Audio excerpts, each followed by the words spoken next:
Steelers GM Omar Khan is pulling off highway robbery during the 2025 NFL offseason. On today's edition of Steelers Talk, I'm going to be explaining exactly what the con artist is doing and why it is beneficial not only for the Pittsburgh Steelers in the short term, but definitely the long term as well. Before we get into the action today, give me a thumbs up if you believe in the con artist. He's done a bunch of great stuff already as the Steelers GM. He's had some big mistakes. The biggest one that comes to mind is not landing Brandon Ayuk before the 2024 campaign, but he's done a lot of good here in Pittsburgh, and I, for one, am a big believer in Omar Khan as this team's GM. If you're with me, click that thumbs up icon to show your support for the con artist. So, highway robbery, guys. I think that is what the Pittsburgh Steelers are pulling off this offseason, as Pittsburgh is really stacking up comp picks for the 2026 NFL Draft with their free agency strategy this year. Now, if you're not familiar with what a comp pick is, it's when players that are free agents on your football team leave for other places.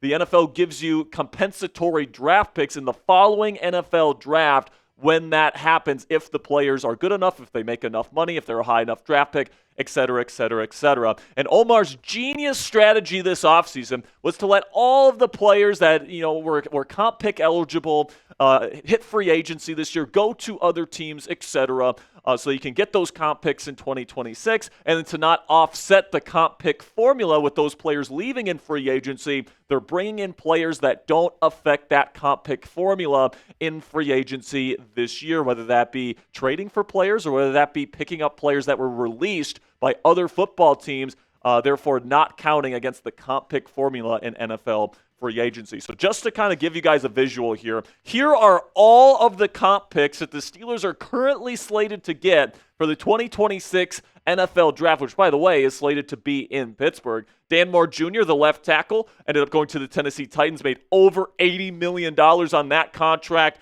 That's going to be a third-round pick for the Pittsburgh Steelers next year. Justin Fields, because he was a former first-round pick coming off of his rookie contract, you get a fourth-round pick for Justin Fields, especially because he just made $20 million per season with the New York Jets. Then Russell Wilson, the quarterback that just signed with the New York Giants earlier this afternoon. You get at least a fifth-round pick for him. We'll talk about how that can turn into a higher pick in just a second. And then James Daniels, the guard, goes to the Miami Dolphins, and that counts as a sixth-round pick for the Pittsburgh Steelers. So they let all these players go, and right now they're slated to get an additional draft pick in every single round between the third and sixth rounds in the 2026 NFL Draft, already adding to the draft picks that they already have in next year's draft. And then, I think when you kind of dissect the quarterback situation with the Pittsburgh Steelers last year, of course, they brought in Russell Wilson, and of course they traded for Justin Fields. Now that we know that the Steelers are getting a comp pick in 2026, you pretty much got Justin Fields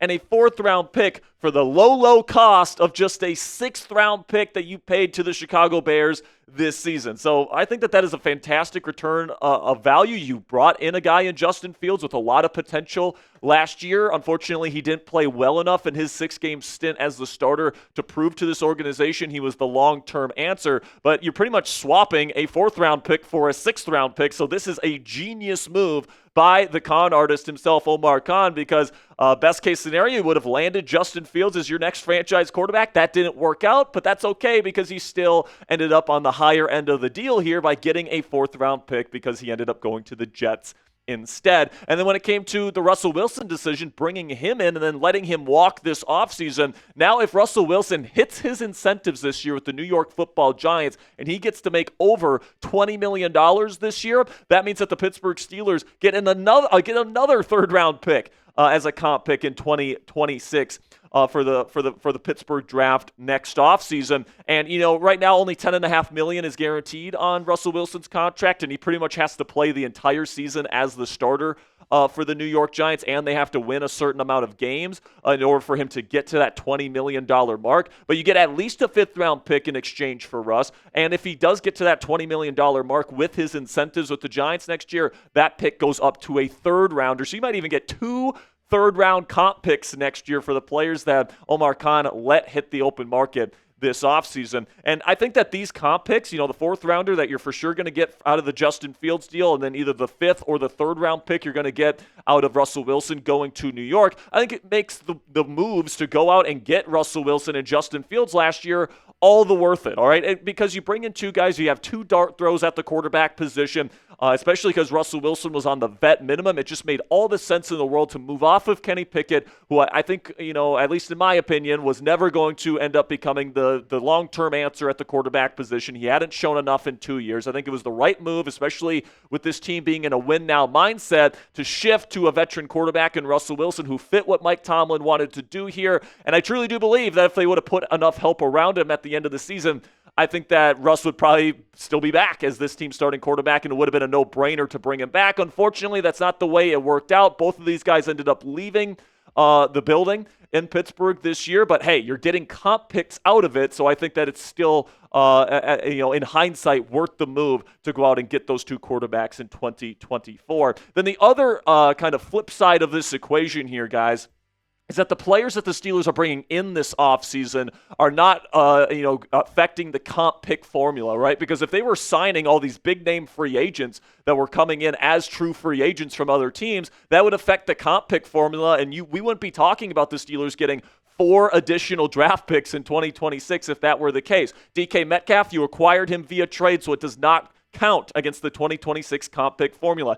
Darius Slay was released by the Philadelphia Eagles. You bring in that guy in a win-now mindset here in the final year of his career. Still a very good player. He's going to be an excellent mentor for Joey Porter Jr., and it doesn't count against the comp pick formula. And then, obviously, this one's pending. Aaron Rodgers, the quarterback, but because he was released by the New York Jets, bringing in Rodgers doesn't affect the comp pick formula either. So you're going to have these 4 comp picks at least in the 2026 NFL draft. And, I think that this is exactly why the Pittsburgh Steelers haven't been making more moves. This is why they haven't signed guys like Mike Hilton. This is why they haven't signed guys like Asante Samuel Jr. This is why they haven't made other additional big moves, because they're kind of reserving the free agents that they're bringing in this offseason to guys that aren't going to affect their comp pick formula, because they really want to have those additional draft picks when we get to next offseason, when this team could potentially be talking about a rebuild if this year's Aaron Rodgers experiment doesn't go the way that Mike Tomlin is hoping that it's going. So what say you guys? Let me know down there in the comment section. Do the comp picks change your view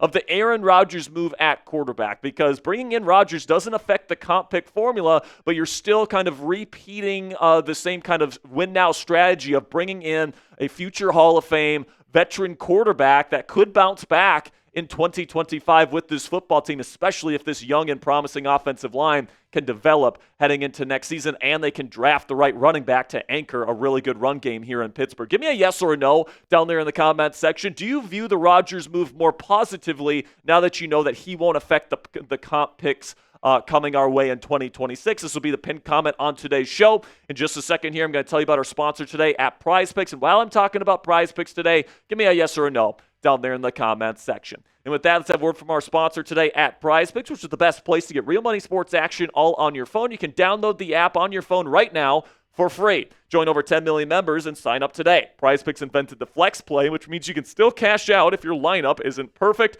You can even double your money, even if one of your picks doesn't hit. Prize Picks puts their members first, so all withdrawals are fast, safe, and secure.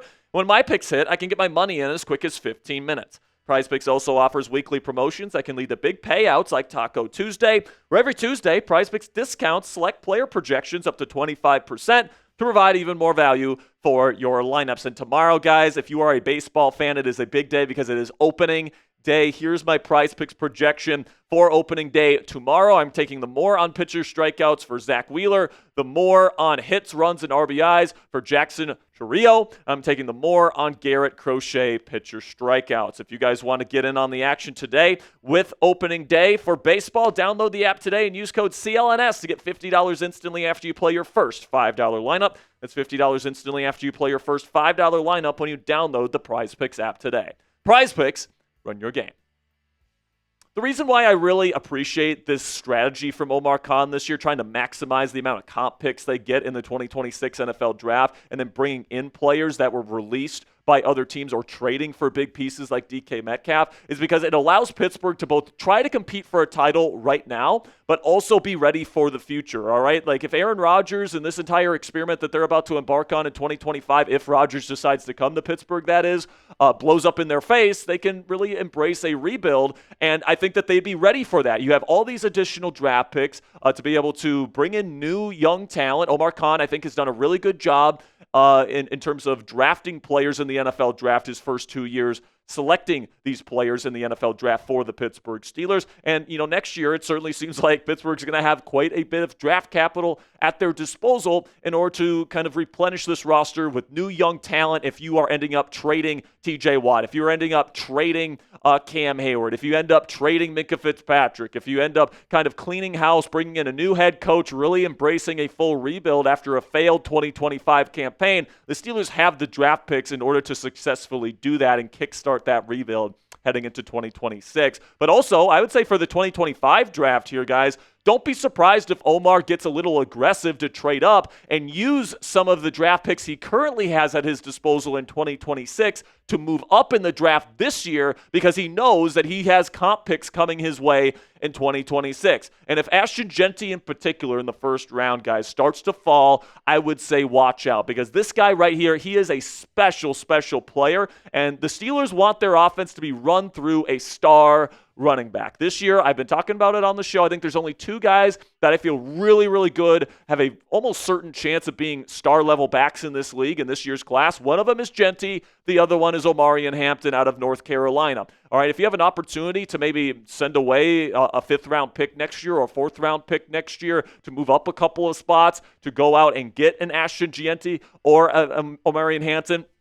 to be the new star back of this offense, I think that is something the Pittsburgh Steelers will potentially consider doing because the run game is really, really important to Arthur Smith and Mike Tomlin and in terms of their vision of what they want this offense to look like. So to get the right back, it wouldn't surprise me at all if Omar Khan gets aggressive and sends some future capital to another football team to move up a couple spots to get their guy. But also, these picks in 2026, I'll also say, guys, increase the chances that the Steelers take a quarterback in round one next year, especially if they embrace a full rebuild. They fire Tomlin, if Rodgers is bad and they let him go or whatever the case may be, they need a new quarterback. They need, and then they need to completely rebuild this roster after probably trading away their veteran defensive pieces. And, I think that if that's the case, you got to take a quarterback in round one. Who knows how high they're going to be drafting, but this extra draft capital definitely increases the chances of a trade-up scenario as well. So a guy like Drew Aller, who's got a big arm, he plays in Pennsylvania. He's certainly somebody